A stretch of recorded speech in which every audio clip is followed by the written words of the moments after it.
কি স্বাদ! জয় চামুণ্ডে, এই প্রসাদ গ্রহণ কর মা, গ্রহণ কর। সেদিন সেই দৃশ্য দেখে পাগলের মতন ছুটতে ছুটতে বাড়ি এসেছিলাম।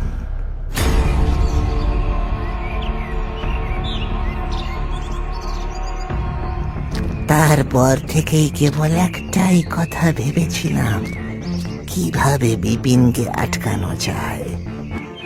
গ্রামবাসীদের এই বিষয়ে কি আমার জানিয়ে দেওয়া উচিত?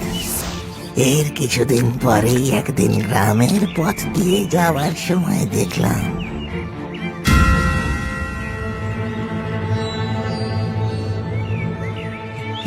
এই যে বিপিন। তার মানে ও আবার না না না আর না আর নয়, আমি এই অনর্থ আর কিছুতেই হতে দেবো না, কিছুতেই না। রে পল্টু, তোকে কেমন শুকনো লাগছে রে? ফল খাবি? আমার কাছে ভালো পেয়ারা আছে, খাবি? না, এই পল্টু, তোকে তোর মা ডাকছে, এক্ষুনি বাড়ি যা।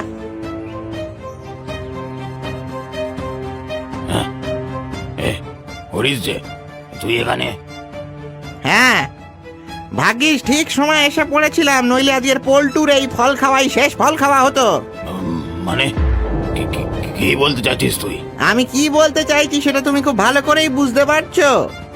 এটা তুমি কি অনাচার শুরু করেছো বিপিনদা? গ্রামে ছোট ছোট নিষ্পাপ বাচ্চাগুলোকে খুন করে তাদের দেহ নিয়ে সব সাধনা করছো। কি মিথ্যে? সব মিথ্যে। কি উল্টো পাল্টা বলছিস তুই হরিশ? তুই জানিস তুই আমার উপরে কত বড় অভিযোগ দিচ্ছিস? আমি সব নিজের চোখে দেখেছি বিপিনদা। আমি তো ভাবতেই পারিনি তুমি। ছি ছি ছি ছি ছি ছি ছি। আমি তোমাকে শেষবার বলছি বিপিনদা, এরপর আমি কিন্তু গ্রামের লোককে সবটা বলে দেবো।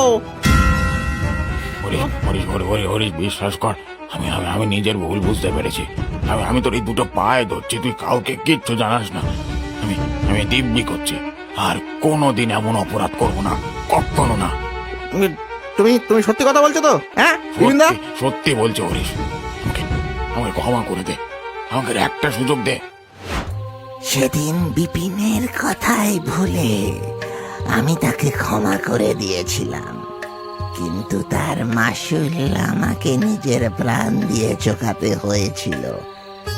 আমি যাতে আর কোনোদিন গ্রামের লোককে কিচ্ছু বলতে না পারি, পরদিন রাতেই সে আমার গোয়াল ঘরে আগুন লাগিয়ে দেয়, আর আমিও আমার গরুদের সাথে মারা পড়ি।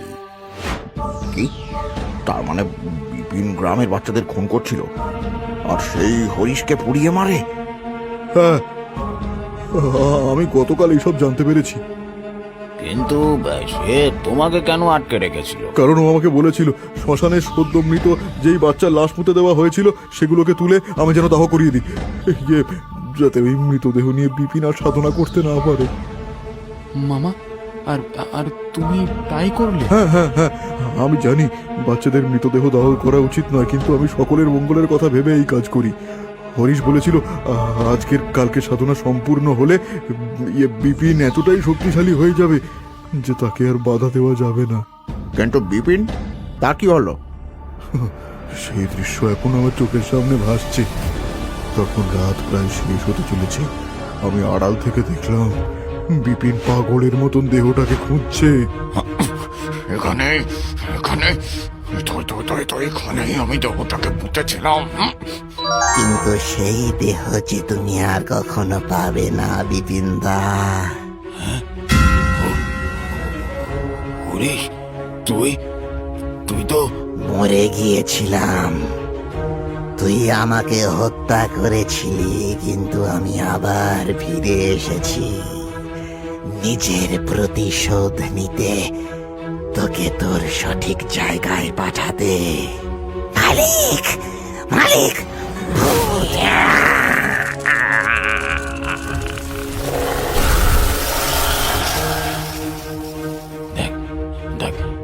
দেখ, তুই কিন্তু জানিস না হরিশ আমি কি করতে পারি।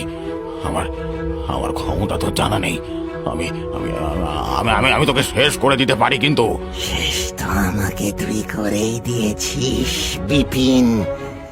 কি অপরাধ ছিল আমার? তোকে তো আমি কিছু করিনি, কিন্তু তুই, তবে এবারে আর না। ক্ষমা করে দে হরি।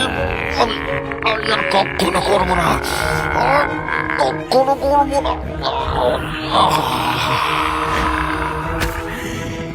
কারণ আমি মৃত্যুর পরে বুঝেছি শত্রুর শেষ রাখতে নেই।